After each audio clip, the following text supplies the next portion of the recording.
Hello everyone, myself Diksha Singh, roll number 31 and I am going to present the topic Galois group. So Galois group पढ़ने से पहले हमें पता होना चाहिए कि F ऑटोमॉर्फिज्म क्या होता है. तो पहले F ऑटोमॉर्फिज्म देखते हैं.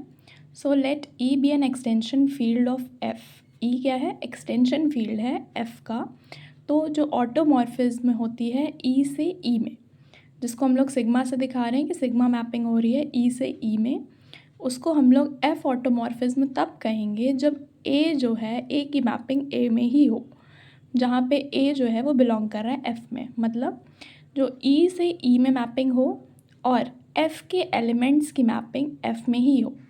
ए बी सी है इसका, तो इसकी मैपिंग ए बी सी से ही हो. और बाकी जो भी एलिमेंट्स हैं ई में, उसकी मैपिंग आपस में किसी से भी हो सकती है, बट एफ़ के एलिमेंट्स की मैपिंग एफ़ में ही हो. और ई जो है उसकी मैपिंग ई में हो, उसको कहेंगे एफ ऑटोमॉर्फिज्म. जो ई की मैपिंग ई में हो रही है उसको ऑटोमॉर्फिज्म कहेंगे. और इसको एफ ऑटोमॉर्फिज्म कब कहेंगे? जब एफ एलिमेंट्स की ऑटोमॉर्फिज्म एफ से ही हो, उसको तब एफ कहेंगे, एफ ऑटोमॉर्फिज्म. नेक्स्ट आता है गैलोइज ग्रुप. गैलोइज ग्रुप क्या होता है? लेट एफ बी अ सब फील्ड ऑफ के, या हम ये कह सकते हैं के जो है वो एक्सटेंशन फील्ड है एफ की. तब ग्रुप ऑफ ऑटोमॉर्फिज्म ऑफ के, मतलब ऑटोमॉर्फिज्म हो रहा है, मतलब के से के में मैपिंग हो रही है रिलेटिव टू एफ. एफ क्या है? एफ से रिलेटेड है, मतलब एफ ऑटोमॉर्फिज्म की बात हो रही है.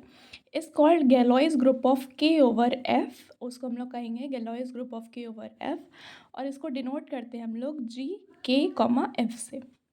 हेंस हम कह सकते हैं an automorphism sigma is in G K comma F if sigma x is equals to x. मतलब एक्स की मैपिंग एक्स में हो, जहाँ पे एक्स जो है वो एफ को बिलोंग कर रहा है. ठीक. जी K comma F is a सब group of the group of automorphism of के. ये क्या है? सब ग्रुप है ऑफ ग्रुप ऑफ ऑटोमॉर्फिज्म के का. यहाँ पर ये जो sigma x is equals to x लिखा है, इसका मतलब एफ ऑटोमॉर्फिज्म की बात हो रही है. दूसरी डेफिनेशन हम इसको कैसे एक्सप्लेन कर सकते हैं और अच्छे से? तो the group of automorphism of के रिलेटिव टू एफ. जो ग्रुप ऑफ ऑटोमॉर्फिज्म है के का, किससे रिलेटेड? एफ से, जिसको हम लोग डिनोट करते हैं जी के कॉमा एफ से, is the set of all automorphism of K which leave every element of F unchanged. इसका मतलब एफ के एलिमेंट्स में कोई फ़र्क नहीं आ रहा, उसकी मैपिंग सेम से ही हो रही है, कोई चेंज नहीं है. मतलब एफ ऑटोमॉर्फिज्म हो रहा है उस सारे ऑटोमॉर्फिज्म का कलेक्शन, सेट उसका. In other words an automorphism sigma जो बिलोंग कर रहा है जी के कॉमा एफ में, इफ़ सिग्मा एक्स की मैपिंग एक्स में, वही जो ऊपर लिखा था सेम वही है. तो इसको हम लोग कहेंगे गैलोइज ग्रुप. कब गैलोइज ग्रुप कहेंगे? जब इसको हम लोग रिप्रेजेंट करेंगे जी के कॉमा एफ से और सारे ऑटोमॉर्फिज्म का सेट. कौन से ऑटोमॉर्फिज्म? के सारे ऑटोमॉर्फिज्म का सेट, जहाँ पर कोई भी एलिमेंट एफ का उसकी मैपिंग एफ से ही हो, कोई भी चेंज ना हो, अनचेंज्ड, तब हम उसको गैलोइज ग्रुप कहेंगे. एक और डेफिनेशन से हम समझ सकते हैं, the group of all F automorphism of के. किसका ग्रुप? सारे एफ ऑटोमॉर्फिज्म का. किसमें? के में. ऑन टू के, मतलब के से के में हो रही है और एफ ऑटोमॉर्फिज्म है, उसको हम लोग डिनोट कर रहे हैं जी के बाय एफ से, and is called Galois group of extension K by F. इसको क्या कहेंगे? गैलोइज ग्रुप कहेंगे. किसका क्या एक्सटेंशन है? के ओवर एफ. ठीक. तो क्या है? सारे एफ ऑटोमॉर्फिज्म का group, the group of all F automorphism of के ऑन टू के, उसको हम लोग जी के बाय एफ से डिनोट करेंगे. एक और पॉइंट है कि ऑर्डर कैसे निकालते हैं इसका, गैलोइज ग्रुप का. तो जो ऑर्डर होता है वो डायमेंशन के बराबर होता है इसके. मतलब अगर ये वेक्टर स्पेस है तो उसके डायमेंशन के बराबर होगा. इससे रिलेटेड 2-3 एग्जाम्पल देखते हैं.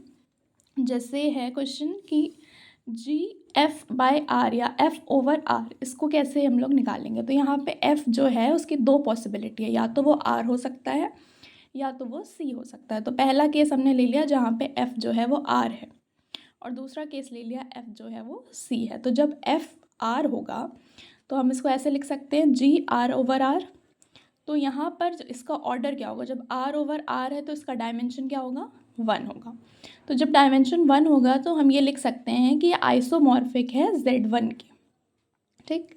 अब अगर एफ हम सी ले रहे हैं, एफ इज इक्वल्स टू सी है, तो इसको हम लोग कैसे लिख सकते हैं, सी ओवर आर लिख सकते हैं।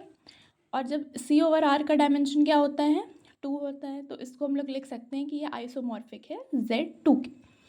एक और एग्जाम्पल, एक थोड़ा अलग एग्जाम्पल है कि गैलोइस ग्रुप किसका, p⁴n और p का, इसका कैसे हम लोग निकालेंगे, इसका होता है Zn। ठीक, यहाँ पे जो भी n होगा 1 2 3 4 जो भी आएगा वो यहाँ पे z का इधर आएगा, n के जगह पे वही वैल्यू आएगी। एग्जाम्पल, सपोज हमने यहाँ पे ले लिया p⁴100, तो यहाँ पर आ गया z 100 की, ये आइसोमॉर्फिक है।